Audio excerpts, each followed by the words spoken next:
उसकी आंखें देखी हैं आपने? वो अदनान को सब कुछ भुला देगी और अदनान भी उसके साथ मानूस होता हुआ दिख रहा है। उसकी बात अलग है, उसकी बात अलग है। तुम जानते हो, हर बादल के पीछे रोशनी होती है, और देखो हमारी रोशनी ईशा को ढूंढना था, ईशा को।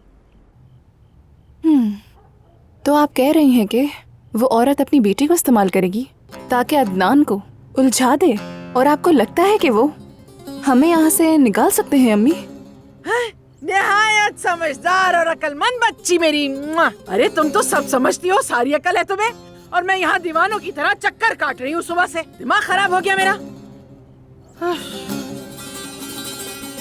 वैसे बात सुनो मेरी, क्या तुमने उस बेगैरत लड़की को कभी अब्बास से होटल में बातचीत करते हुए देखा था क्या? हाँ, मैंने उन दोनों को देखा था। मुझे नहीं मालूम कि वो किस बारे में बात कर रहे थे, लेकिन अब्बास ने मुझे देखा और भगा दिया। मुझे एक बात समझ आ रही है, और तुम देख लेना, तुम्हारी माँ सच कह रही है। ये अब्बास ने इस औरत को यहाँ जानबूझकर नहीं भेजा हो तो मेरा नाम हुरिया नहीं, देख लेना। अम्मी प्लीज बस करें, बहुत हो गया। आपको पता है, आप खुद ही कहानी लिख रही हैं और अदाकारी भी कर रही हैं। बेटा, हम उस आदमी पर किसी सूरत भरोसा नहीं कर सकते। उसका शुमार तो शैतान के सबसे बड़े चेलों में होता है, माशाल्लाह। उससे किसी भी किस्म की तवक्को की जा सकती है। बड़ा खतरनाक है, तुम भी होशियार रहना।